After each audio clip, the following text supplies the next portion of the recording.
ഇത് mass മോട്ടോഴ്സിന്നാണ് Honda Activa 60 വണ്ടി നമ്മൾ വർക്കിന് വേണ്ടിയിട്ടുണ്ട്. ജനറൽ സർവീസ് ആയിട്ടാണ് പറഞ്ഞേക്കണേ. അപ്പോൾ അതിനകത്ത് 1-2 കംപ്ലയിൻസുകളും കൂടി പറഞ്ഞിട്ടുണ്ട്. മിസ്സിങ്ങിൻ്റെ കംപ്ലയിൻറ്റ് പറയുന്നുണ്ട്. അതായത് നിലവിൽ വണ്ടി പെട്രോളിൻ്റെ മീറ്ററിൻ്റെ റെഡ് വാഷിലേക്ക് വരുമ്പോഴത്തേക്കും മിസ്സിങ് കാണിക്കേണ്ടത് പറയണേ. പിന്നെ ഓഡോമീറ്റർ, കിലോമീറ്റർ വർക്കിംഗ് അല്ല, സ്പീഡോമീറ്റർ. എഞ്ചിൻ ഓയിൽ ചെക്ക് ചെയ്തിട്ട് മാറ്റാം. അതേപോലെ ബെൽറ്റ് ഒരയണ സൗണ്ട് പറയുന്നുണ്ട്.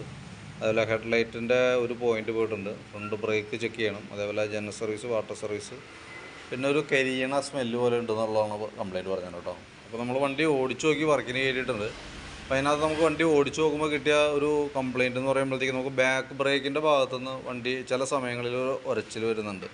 പിന്നെ അതുകൂടാതെ നമുക്ക് വണ്ടി ഓടിക്കുമ്പോൾ മിസ്സിങ്ങിൻ്റെ പ്രശ്നം അങ്ങനെ പ്രത്യേകിച്ച് ഒരു കംപ്ലയിൻ്റ് ആയിട്ട് നമുക്ക് പ്രത്യക്ഷത്തിൽ കിട്ടിയിട്ടില്ല. പിന്നെ ബ്രേക്കൊക്കെ നല്ല രീതിയിൽ കുറവുണ്ടായിരുന്നു. പിന്നെ ഫ്രണ്ടിലെ മീറ്ററിൻ്റെ കേബിൾ കംപ്ലയിൻ്റ് ആയിട്ട് അവിടെ നിന്ന് ശരിക്കും ഒരു ഉരച്ചിൽ സൗണ്ട് പോലെ ഫ്രണ്ട് മീറ്ററിൻ്റെ ഭാഗത്തുനിന്ന് കംപ്ലയിൻ്റ് ഉണ്ടായിരുന്നു. അത്രയാണ് നമുക്ക് ഓടിക്കുമ്പോൾ കിട്ടിയ കംപ്ലയിൻറ്റ്.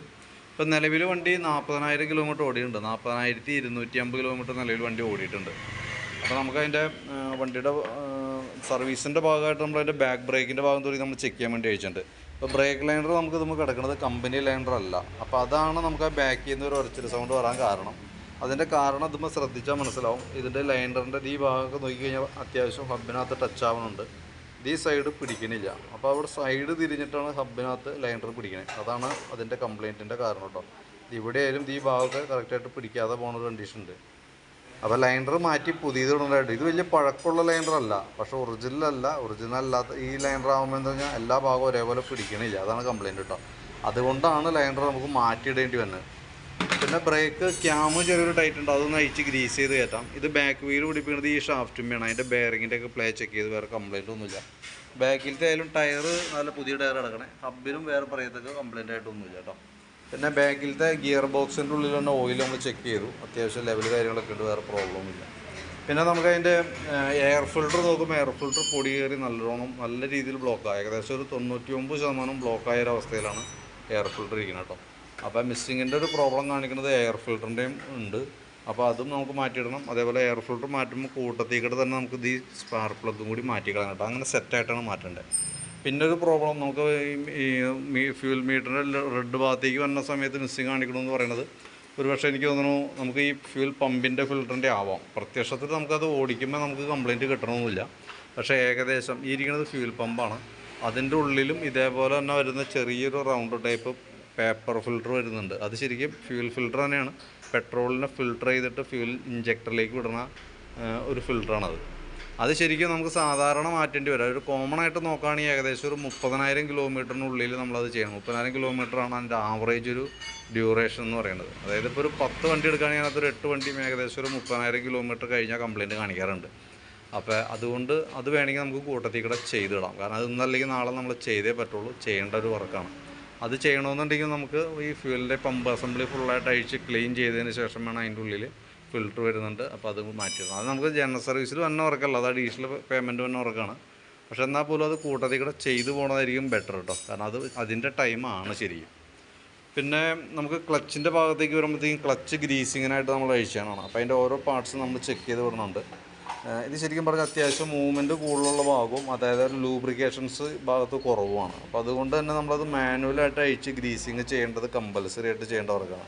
അപ്പോൾ നമ്മൾ ഓരോ പാർട്സും നമ്മൾ ചെക്ക് ചെയ്ത് പോകുമ്പോൾ അതിൻ്റെ ഈ വേരിയേറ്റർ ബോഡിയുടെ ഉള്ളിൽ തന്നെ റോളർ സെറ്റൊക്കെ നോക്കുമ്പോൾ അത്യാവശ്യം തേയ്മാനം തുടങ്ങിയിട്ടുണ്ട്. അത് എല്ലാ ഭാഗവും ഒരേപോലെ അല്ല, ചില സൈഡിലും കൂടുതലായിട്ട് തേയ്മാനം കാണുന്നുണ്ട്. അത് നിലവിലത്തെ കുഴപ്പമൊന്നുമില്ല, തൽക്കാലം അങ്ങനെ കിടന്നോട്ടെ. നമ്മൾ വേരിയേറ്റർ ബോഡിയും ഇൻഡക്ഷൻ്റെ ഭാഗം ബോസ് ഡ്രൈവിൻ്റെ ഭാഗമൊക്കെ ചെക്ക് ചെയ്ത് വേറെ കംപ്ലയിൻ്റ് ഒന്നുമില്ല. നമ്മൾ ഓരോ സർവീസിലും നമ്മൾ ഇതേപോലെ തന്നെ ചെക്ക് ചെയ്തു. അപ്പോൾ കൂടുതൽ കംപ്ലയിൻ്റ് ആയിട്ട് തോന്നുകയാണെങ്കിൽ നെക്സ്റ്റ് സർവീസിൽ നമുക്ക് ഏറ്റവും മാറ്റി കളയാം കേട്ടോ. പിന്നെ അതേപോലെ നമ്മളതിൻ്റെ ബെൽറ്റിൻ്റെ കണ്ടീഷൻ നോക്കുമ്പോൾ ബെൽറ്റ് ഓൾറെഡി പൊട്ടിയിരിക്കുകയാണ്. ഈ സൈഡൊക്കെ വിണ്ടിരിക്കുകയാണ്. എപ്പോൾ വേണമെങ്കിലും പൊളിഞ്ഞ് പോകാവുന്നൊരു സ്റ്റേജിലാണ് നിൽക്കുന്നത് കേട്ടോ. അപ്പോൾ ബെൽറ്റ് കൈയോടെ നമുക്ക് എന്തെങ്കിലും മാറ്റേണ്ടതായിട്ട് വരും. പിന്നെ ക്ലച്ച് യൂണിറ്റൊന്നും വേറെ പ്രോബ്ലം ഇല്ല, പറയത്തക്ക പ്രശ്നങ്ങളൊന്നുമില്ല. അപ്പോൾ അത് ക്ലച്ചൊക്കെ ഒന്ന് ഗ്രീസ് ചെയ്തിട്ടാൽ മതി. അപ്പോൾ നമുക്ക് ക്ലച്ചിൻ്റെ ഉള്ളിൽ തന്നെ മെയിൻ ഒരു പാർട്സായിട്ട് മാറ്റേണ്ടി വന്നത് ബെൽറ്റ് മാത്രമാണ്. പിന്നെ ഈ സൈഡിലത്തെ ഓയിൽ സീലും ചെറിയൊരു ലീക്ക് തുടങ്ങിയിട്ടുണ്ട്. ഇവിടെ നോക്കുമ്പോൾ അറിയാം ഓയിൽ ലീക്കായിട്ട് താഴേക്ക് ഇങ്ങനെ ഒഴിയാണ് ഈ കാണുന്നത് കേട്ടോ. എന്നാൽ കാര്യമായിട്ട് വന്നിട്ടില്ല, കാരണം ഒരുപാടാകുമ്പോഴാണ് നമുക്ക് പുറത്തേക്ക് കാണാൻ പറ്റുള്ളൂ. ഇത് ആരംഭത്തിൽ തന്നെ ആയതുകൊണ്ട് നമുക്ക് അതിൻ്റെ ആ ഓയിൽ സീലും ആ കവറിൻ്റെ ഉള്ളിലൊരു ഓറിങ്ങും വന്നിട്ട് അത് രണ്ടും മാറ്റിയിട്ട് കഴിഞ്ഞാൽ നമുക്ക് ആ പ്രോബ്ലം സോൾവ് ചെയ്യാവുന്നുള്ളൂ. പിന്നെ എഞ്ചിൻ ഓയിൽ മാറ്റുന്നുണ്ട്, ഓയിൽ ചേഞ്ചിൻ്റെ ടൈമാണ്, ഓയിൽ മാറ്റുന്നുണ്ട്. പിന്നെ ഒരു കരിഞ്ഞ മണം പറയുന്നുണ്ട്. അപ്പോൾ അത് വരാൻ സാധ്യത എന്ന് പറയുമ്പോഴത്തേക്ക് ഈ എഞ്ചിൻ ഹെഡിൻ്റെ ഈ ഭാഗത്ത് ഓയിൽ ലീക്ക് ഉണ്ട്. അതിൻ്റെ തൊട്ട് താഴെയാണ് നമുക്ക് സൈലൻസർ ഇരിക്കുക. അപ്പോൾ അത് ഈ ഭാഗത്തേക്കൂടെ ഓയിൽ പോയിട്ട് സൈലൻസറിന് ടച്ച് ആകുമ്പോഴാണ് ആ സ്മെല്ല് ഉണ്ട്. അല്ലാണ്ട് വേറെ പ്രോബ്ലമായിട്ട് നമുക്കൊന്നും ഫീൽ ചെയ്യണില്ല. അപ്പോൾ അത് മാറണമെന്നുണ്ടെങ്കിൽ നമ്മൾ ഈ കവർ അഴിച്ചിട്ട് അതിൻ്റെ ഉള്ളിൽ റബ്ബർ ഗ്യാസ്കറ്റ് തന്നെ ഉണ്ട്. ആ ഗ്യാസ്കറ്റും ഈ 2 ബോൾട്ടിൻ്റെ ഉള്ളിൽ 2 ഓയിൽ സീൽ പോലത്തെ ഒരു ഐറ്റം ഉണ്ട്, മൗണ്ട് റബ്ബർ എന്ന് പറയും. ആ 2 ഐറ്റം മാറ്റിയിട്ട് കഴിഞ്ഞാൽ ആ പ്രോബ്ലം നമുക്ക് സോൾവ് ചെയ്യാവുന്നുള്ളൂ. പിന്നെ ബാറ്ററി നമ്മളൊന്ന് ചെക്ക് ചെയ്ത് പോകുന്നുണ്ട്. ബാറ്ററി നമുക്ക് ഇതിരിക്കുന്നത് 2023 മോഡൽ ബാറ്ററിയാണ്. ETZ4 മോഡൽ, അതായത് 4 ആമ്പിയർ ബാറ്ററിയാണ് അതുമ്പോൾ വന്ന ബാറ്ററി. ഞാൻ അതിൻ്റെ വോൾട്ടൊക്കെ നോക്കുമ്പോൾ 13 വോൾട്ട് വരെ കാണിക്കുന്നുണ്ട്. ലോഡ് കൊടുക്കുമ്പോഴായാലും 8.97 വരെ ഉണ്ട്. ഒരല്പം വോൾട്ട് കുറവായി തുടങ്ങിയിട്ടുണ്ട്. അത് ലോഡ് എടുക്കുന്ന സമയത്ത് വോൾട്ട് ആമ്പിയർ കുറയുമ്പോൾ വോൾട്ടും വേരിയേഷനും വന്നിട്ടുണ്ട് അതിനകത്ത് കേട്ടോ. അപ്പോൾ നിലവിൽ ഇപ്പോഴത്തെ സ്റ്റേജിൽ പ്രോബ്ലം ഒന്നുമില്ല. പക്ഷേ ഞാൻ ചെക്ക് ചെയ്തപ്പോൾ അതിൻ്റെ ഡീറ്റെയിൽസ് ഒന്ന് അപ്ഡേറ്റ് ചെയ്തെന്നുള്ളൂ. പിന്നെ ഈ ആക്സിലേറ്ററിൻ്റെ കേബിൾ ഉണ്ടല്ലോ, ആക്സിലേറ്റർ കേബിൾ ടൈറ്റ് കാണിച്ച് തുടങ്ങിയിട്ടുണ്ട്. ഇപ്പം നമുക്കത് മാറ്റേണ്ട ആവശ്യമൊന്നുമില്ല. പക്ഷേ നെക്സ്റ്റ് അടുത്ത സർവീസിലൊക്കെ നമുക്ക് ആക്സിലേറ്റർ കേബിൾ മാറ്റേണ്ട സിറ്റുവേഷൻ വരും കേട്ടോ. കാരണം പ്ലേ കുറവായിട്ടുണ്ട്, അതിനെല്ലാം ടൈറ്റും കൂടുതലായി തുടങ്ങിയിട്ടുണ്ട്. പിന്നെ ഫ്രണ്ടിലേക്ക് വരുമ്പോഴത്തേക്കും നമുക്ക് സ്പീഡോമീറ്ററിൻ്റെ ഒരു കംപ്ലയിൻ്റ് ഉണ്ട്. മീറ്റർ കംപ്ലയിൻ്റ് എന്ന് പറഞ്ഞാൽ കേബിൾ വണ്ടി കേബിൾ ഫുൾ ടൈറ്റ് ആയേക്കണതാണ് നമുക്ക് ആ ഒരു സൗണ്ട് വ്യത്യാസം വന്നതിൻ്റെ മെയിൻ റീസൺ. അപ്പോൾ സ്പീഡോമീറ്റർ കേബിൾ നമുക്ക് എന്തെങ്കിലും മാറ്റിയിടണം. ഓൾറെഡി മീറ്റർ കംപ്ലയിൻറ്റ് പറഞ്ഞിട്ടുണ്ട്, ഓഡോമീറ്റർ ഒന്നും മറക്കിയുള്ള എന്നുള്ള ദിവസം പറഞ്ഞിട്ടുണ്ട്. കേബിൾ നമുക്ക് എന്തെങ്കിലും മാറ്റിയിടണം. പക്ഷേ നമുക്ക് എന്താ പ്രോബ്ലം വെച്ചാൽ ഈ മീറ്റർ മെക്കാനിസം ഇരിക്കണതാണ്, അതിൻ്റെ ഉള്ളിലാണ് കേബിൾ കണക്ട് ചെയ്തത്. അപ്പോൾ ആ കേബിൾ തന്നെ നല്ല രീതിയിൽ ടൈറ്റായിട്ടാണ് ഇപ്പോൾ ഇരുന്നായിരുന്നത് കേട്ടോ. കാരണം ഒടിഞ്ഞൊരു പീസ് അതിൻ്റെ ഉള്ളിലിരുന്ന് നല്ല ടൈറ്റായിട്ടിരുന്നത്. അപ്പോൾ അത് നമ്മൾ തൽക്കാലം ഊരിയെടുത്തിട്ട് നമുക്ക് ഇച്ചിരി ലൂബ്രിക്കേഷൻ കൊടുത്തിട്ടുണ്ട്. പക്ഷേ ബൈ ചാൻസ് ഒരു പക്ഷേ അതിൻ്റെ മീറ്റർ മെക്കാനിസം ടൈറ്റ് വരാനുള്ളൊരു സാധ്യതയുണ്ട്. പക്ഷേ നമുക്ക് കേബിൾ മാറ്റിയിട്ട് വർക്കിംഗ് ആകാം, അറിഞ്ഞിരിക്കുക. അങ്ങനത്തെ ഒരു ടൈറ്റ് കാണിച്ചിരുന്നു മീറ്ററിന് കേട്ടോ. അങ്ങനൊരു കംപ്ലയിൻ്റ് ഉണ്ട്. പിന്നെ നമുക്ക് ഫ്രണ്ടിലേക്ക് വരുമ്പോഴത്തേക്കും ഫ്രണ്ട് വീലിൻ്റെ ബെയറിംഗ് ഒക്കെ ചെക്ക് ചെയ്ത് വേറെ കംപ്ലയിൻ്റ് ഒന്നുമില്ല.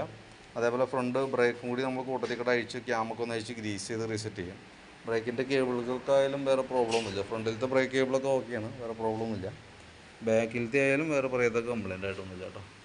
പിന്നെ ഇവിടെ ഈ സൈഡ് നോക്കുമ്പോൾ ഫോർക്കിൻ്റെ സൈഡിലൊരു ലീക്ക് സ്റ്റാർട്ട് ചെയ്തിട്ടുണ്ട്. ഇവിടെ ഓയിൽ നനവ് കാണാം ഈ സൈഡിൽ. ആരംഭമാണ്. ഫോർക്ക് ഓയിലും ഓയിൽ സീലും കൂടി മാറ്റിയാലാണ് അത് റെഡി ആവുള്ളൂ. സാധാരണ അങ്ങനെ ചില കേസിൽ ഇപ്പോൾ നമ്മൾ ഫോർക്ക് ഓയിൽ സീലും മാറ്റാനായിട്ടായിരിക്കും. അങ്ങനെ ലീക്ക് വരുമ്പോഴത്തേക്കും ഈ പൈപ്പിൻ്റെ കംപ്ലയിൻറ്റും കൊണ്ടും ലീക്ക് വരാറുണ്ട്. അത് അഴിച്ച് നോക്കിയാലാണ് അറിയാൻ പറ്റുള്ളൂ. ആരംഭമാണ്. ഈ സൈഡിലേക്ക് വരുമ്പോഴത്തേക്ക് ഈ സൈഡിലത്തെ പൈപ്പിനും ചെറുതായിട്ടുള്ളൊരു നനവൊക്കെ കണ്ടു തുടങ്ങിയിട്ടുണ്ട്. അപ്പോൾ അത് നെക്സ്റ്റ് സർവീസിൽ ചെയ്താലും മതി. പക്ഷേ അങ്ങനെ ഒരു കംപ്ലയിൻറ്റ് വണ്ടിക്ക് ഉണ്ട് കേട്ടോ, അറിഞ്ഞിരിക്കുക.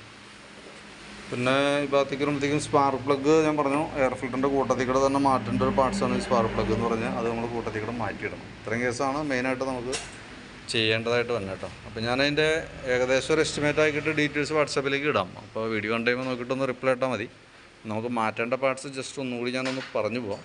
ഒന്ന്, നമുക്ക് ഫ്രണ്ടിലത്തെ ഈ മീറ്ററിൻ്റെ കേബിൾ നമുക്ക് മാറ്റിയിടണം. അതേപോലെ മീറ്റർ കേബിളിൻ്റെ കൂട്ടത്തിക്കടെ തന്നെ ഈ വീലിൻ്റെ ഉള്ളിലൊരു ക്രൗണും പിനിയൻ സെറ്റ് വരും, അതും കൂടി നമുക്ക് ചേഞ്ച് ചെയ്യേണ്ടതായിട്ട് വരും.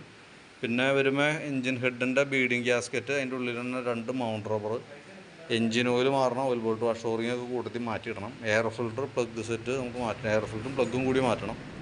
പിന്നെ ക്ലച്ചിലേക്ക് വരുമ്പോഴത്തേക്കും ഈ ക്ലച്ച് ഇതിൻ്റെ ഓയിൽ സീലും ആ ഓറിങ്ങും ബെൽറ്റുമാണ് നമുക്ക് മാറ്റേണ്ടി വരുന്നത്. ബാക്കിലത്തെ വീലിനോടനുബന്ധിച്ച് വരുമ്പോൾ ബാക്കിലത്തെ ബ്രേക്ക് ലൈനറാണ് നമുക്ക് മാറ്റേണ്ടി വരുന്നത് കേട്ടോ. ഇത്രയായിട്ടാണ് മെയിനായിട്ടുള്ളത്. അപ്പോൾ ഞാനതിൻ്റെ ഏകദേശം ഒരു എസ്റ്റിമേറ്റ് പിന്നെ അതുകൂടാതെ നമുക്ക് ആ മിസ്സിങ്ങുമായി ബന്ധപ്പെട്ട് ഫ്യൂവൽ പമ്പ് അഴിച്ച് ക്ലീൻ ചെയ്തതിന് ശേഷം അതിൻ്റെ ഉള്ളിലത്തെ ഫിൽറ്റർ മാറ്റിയിടണം. അപ്പോൾ ഫിൽറ്റർ അടക്കം ചേഞ്ച് ചെയ്യുന്ന എസ്റ്റിമേറ്റാണ് ഞാൻ വാട്സാപ്പിൽ ഇടണം കേട്ടോ. അപ്പോൾ ജനറൽ സർവീസിന് പുറമെ ഫ്യൂവൽ പമ്പ് അഴിക്കണം, ഫ്യൂവൽ പമ്പിൻ്റെ ഫിൽറ്റർ മാറ്റാനുണ്ട്. അതും കൂടി ഉൾപ്പെടുത്തിയിട്ടുള്ള എസ്റ്റിമേറ്റ് വാട്സാപ്പിലേക്ക് ഇടാം. വീഡിയോ കണ്ടതിന് ശേഷം നോക്കിയിട്ടൊന്ന് റിപ്ലൈ ഇടാം. അതനുസരിച്ചിട്ട് വേണം നമുക്ക് വർക്ക് കംപ്ലീറ്റ് ചെയ്യാനായിട്ട്. ഓക്കെ.